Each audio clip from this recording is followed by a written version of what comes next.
Você lembra desse vídeo? A arte brasileira da próxima década será heróica e será nacional. Será dotada de grande capacidade de envolvimento emocional e será igualmente imperativa, posto que profundamente vinculada às aspirações urgentes do nosso povo. Ou então não será nada. A indisfarçável inspiração nazista da peça, divulgada em janeiro do ano passado, gerou uma repercussão enorme e custou a cabeça de Roberto Alvim, o protagonista dela, na Secretaria Especial da Cultura. Porém, 1 ano e meio mais tarde, é possível dizer que a demissão de Alvim serviu apenas para apaziguar os ânimos naquele momento e que o projeto extraoficial do governo de transformar a arte brasileira em heróica, nacional, etc., ou seja, de torná-la profundamente vinculada às ideias e aos valores defendidos pelo próprio governo, não parou. Tudo começou com o próprio governo Bolsonaro, que foi eleito em 2018 sem propostas para a área da cultura, mas com muitas críticas a ela. Críticas essas que eram fundamentadas basicamente em preconceitos e desconhecimento. Apesar da falta de propostas, o setor viu mudanças desde o princípio. Primeiro foi a transformação do Ministério da Cultura em uma Secretaria Especial do Ministério da Cidadania e, mais tarde, Ministério do Turismo. Depois vieram mudanças nos órgãos, fundações e autarquias vinculadas à pasta, como a nomeação de pessoas terrivelmente evangélicas para comandá-los e o corte de 43% no orçamento do Fundo Setorial Audiovisual. Seguiram-se então atos claros de censura, como a suspensão de um edital para séries que seriam exibidas na TV pública, cujos projetos pré-selecionados incluíam temáticas raciais e LGBTs, e o cancelamento de uma série de espetáculos, exposições e outras manifestações artísticas que iam contra os valores defendidos pelos membros do governo. Apesar disso, a Lei Rouanet, ou melhor, a Lei de Incentivo à Cultura, como passou a ser chamada, sobreviveu ao primeiro ano do governo Bolsonaro sem grandes abalos e possibilitando que vários projetos fossem tirados do papel. Só que a partir de 2020, depois da demissão de Alvim, da rápida passagem de Regina Duarte pela Secretaria Especial de Cultura e da nomeação de Mário Frias para o cargo de secretário, as coisas mudaram. Começou com algo semelhante a uma operação tartaruga na tramitação de propostas e projetos enviados para receber recursos por meio da lei, fazendo crescer o tempo médio que um projeto leva da admissibilidade até a publicação no Diário Oficial, de 59 dias em 2019 para 62 dias em 2020 para 112 dias na metade de junho de 2021. De acordo com o Fórum Nacional de Secretários e Dirigentes Estaduais de Cultura, ao longo de 2020 e no início de 2021, foram detectadas demoras injustificadas na liberação do uso de verbas já captadas, demoras comprovadas na publicação no Diário Oficial de projetos analisados e captados e redução drástica do número de análises de projetos. Esses e outros problemas foram listados pelo Fórum em um ofício enviado à Secretaria Especial da Cultura em abril. À época, os representantes do setor identificaram que havia 845 projetos em análise na Secretaria e que a demora do órgão para dar efeito às suas decisões significava o travamento de aproximadamente 700 milhões de reais já articulados para uso. Conforme o Fórum, esses recursos poderiam aquecer o mercado para a retomada do setor cultural, que foi atingido em cheio pela pandemia. Para se ter uma ideia, uma pesquisa sobre os impactos da crise sanitária no setor realizada pela Unesco e outras instituições mostrou que 48,8% dos empresários e profissionais da cultura chegaram a ficar sem renda no primeiro semestre de 2020. De abril até meados de junho, o número de projetos em análise caiu para 838, o que indica que algum avanço aconteceu. Ainda assim, entre janeiro e junho, a captação atingiu apenas 142,1 milhões de reais, cerca de 10% do total captado em 2020, que foi de 1,48 bilhão de reais.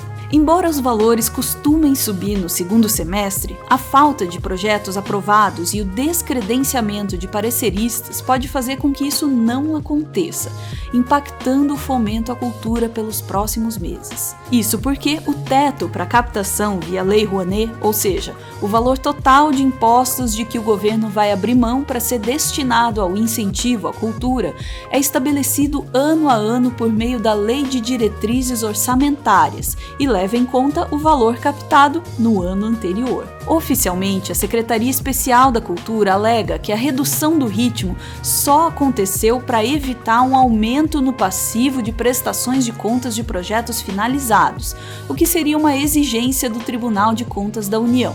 Contudo, o próprio TCU desmentiu isso, dizendo que a única medida exigida foi a implantação de um plano de ação para a extinção do passivo em 3 anos. Ao mesmo tempo em que o setor notou a lentidão, vieram relatos de veto a projetos que vão de encontro aos ideais do governo.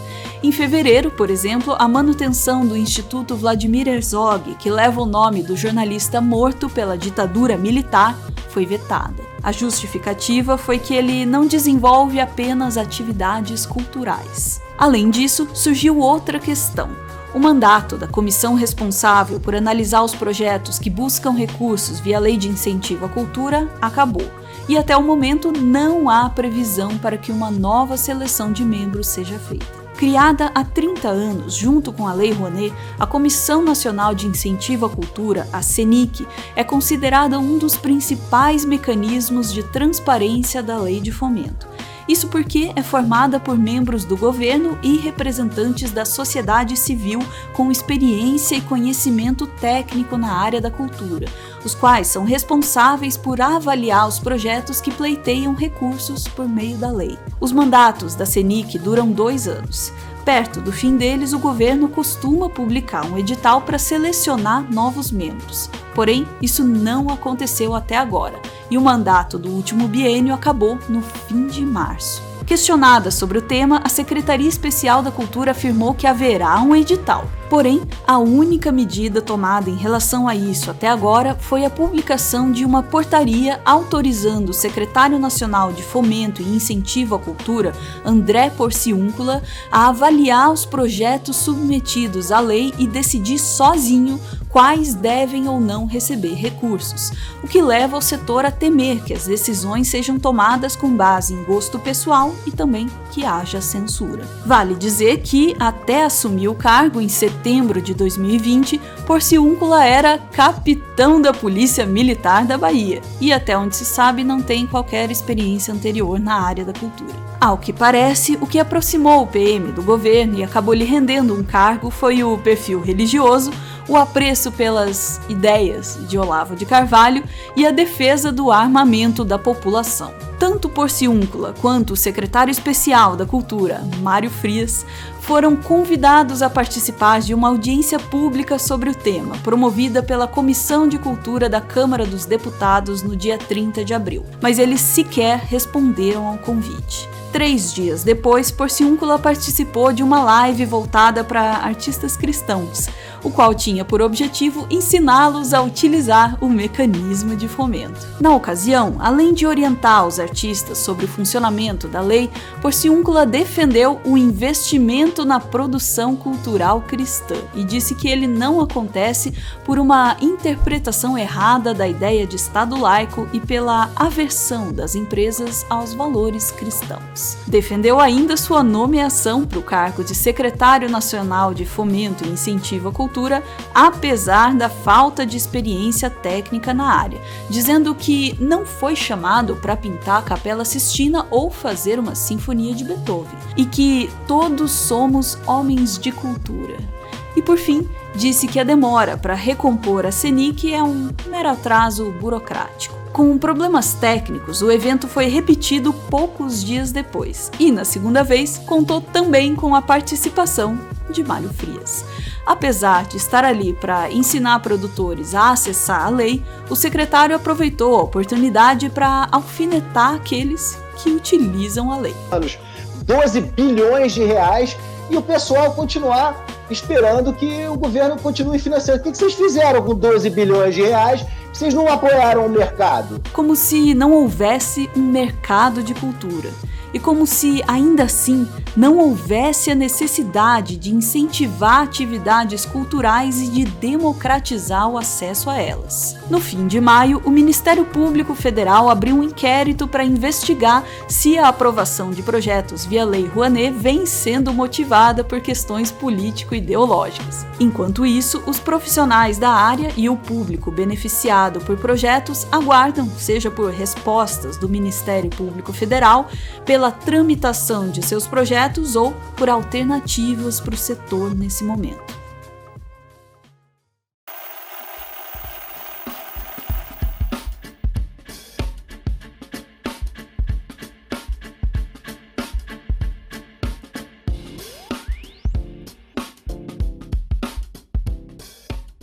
Muito obrigado por ver esse vídeo até o final. Meteoro é mantido graças a uma campanha de financiamento coletivo.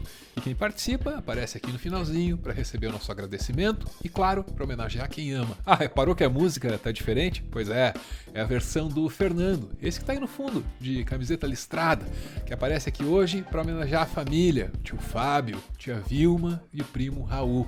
É para eles que o Fernando dedica, além da música, a mensagem que segue. Lutarei com suas dores até secar esses olhos exaustos. Saudades do Enzo. Obrigado por serem meus exemplos. Amo vocês. Beijo, gente. Valeu!